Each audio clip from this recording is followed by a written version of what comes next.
wrecking crew is making a wreck of this offense. The fans are loving it. Welcome back. Concussions. It's becoming a dominant word here in discussion now that we've got week 2 under our belt in the NFL. It was once considered just part of the game.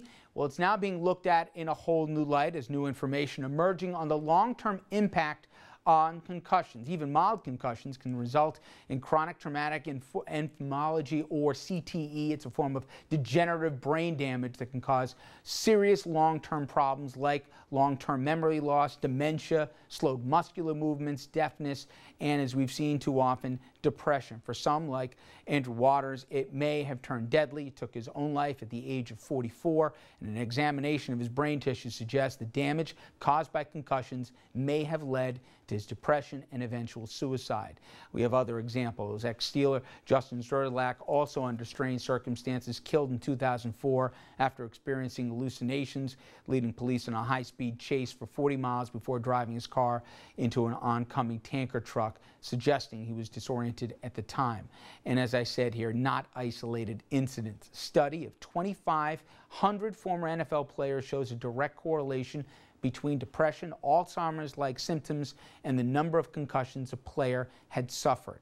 Such as stories, they have given the NFL pause, even prompted some rule changes before this year kickoff. They've promised a crackdown on so-called vicious hits, head-to-head leading tackles. Also, we've even seen the kickoffs moved up now as an effort to curb on a play that obviously has led to a lot of injuries. All right. Now, this is not just an issue, everybody, for the pros. More than 60,000 U.S. high school kids sustain concussions every single year, and it's prompted former NFL running back and member of the Green Bay Packers Hall of Fame, Dorsey Levens, to take on the issue in earnest. And he joins us right now to talk much more about the dangers of concussions and what can be done to protect yourself and your kids. Dorsey, thank you for a few minutes. I appreciate it. No problem. Thanks for having me, Rich. You know, you've won a Super Bowl. You were, as I said, in the Ring of Honor for the Packers. If you had a young boy, would you think twice before you'd let him play Pop Warner, let alone football at a higher level?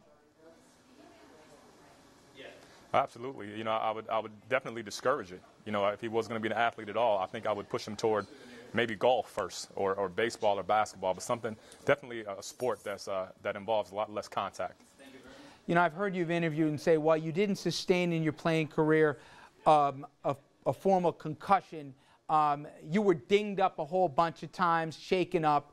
I know you're yourself going to go for, I believe I'm calling it like a base level test where you're going to check it out in the not too distant future.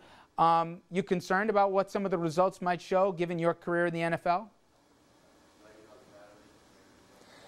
You know, a little bit. I'm not overly concerned because I'm not showing a lot of the symptoms that most guys show when they're dealing with some of the problems from too many concussions. But I'm a little concerned because, like I said, you know, I was never knocked unconscious, but I would get dingers 2-3 times a game. It was a norm. It was almost expected because, you know, it's football. It's a physical sport. It's a violent sport. You have grown men running into each other at full speed. They're going to be injuries. They're going to be brain injuries. You know, and it is concerning to me. You see, obviously you're still a fan, I'm sure. A lot of the guys you played with still around the league right now. The more and more you learn about this, and I know you're in an event right now, creating awareness about the story, also telling people what they can do for their kids, let alone hear what coaches ought to be more on the alert for. As you look at this situation, I've heard some people say, I don't know how the NFL can really legislate this out of the game. There's a problem as more and more data comes in that this is going to be a real issue for the league that there's no easy solutions for. Yeah, there really is, because there is no easy solution because of the nature of the sport. You know, there's going to be tackling involved, and every time there's tackling, there's going to be a risk of injury. You know, I think the bottom line is what I've been, you know, even all the guys that I've interviewed on my documentary, is that if you don't want to risk it, then don't play. That's the bottom line. That's the only way to avoid it. If you're going to play, you're going to have to take that chance. You're going to have to take a risk and possibly deal with these things down the line. I think now that we're finding out more, it's going to deter a lot more people from playing football or hockey or boxing, you know, all the contact sports, because we're finding out what it does to you long term. But the bottom line is, as of today, the only way you can avoid it is not to play. You know, for fans who watched this weekend, they saw Tony Romo of the Cowboys fracture a couple ribs. Turned out he had a punctured lung. He went back in, and many people say it was the defining moment of his career. He came back, he sucked it up, he showed that he could do it, proved it even to his teammates. In putting your documentary together, you've spoken to a lot of former players. Is that mindset as much of a problem as what's going on the field, where you almost have to save these guys from themselves? That's probably the biggest problem is the mindset. You know, the way guys approach the game. You know, if you're not on the football field and you're not playing, there's a chance you lose your job. There's a draft every single year, and they're drafting guys to come take your place. So with that being said, guys are going to do whatever they can to be on the football field because your jobs are literally at stake every single game. So the mentality, the culture is to do whatever it takes to get back on the field to play. Because if you want to play, you have to be on the field. You know, if you're not going to be on the field, they're going to release you and they're going to sign somebody else. So the culture is definitely do what you can at all costs to be on the football field. Hey, Dorsey, tell everybody about your documentary and also about the event that you're at tonight in Valhalla.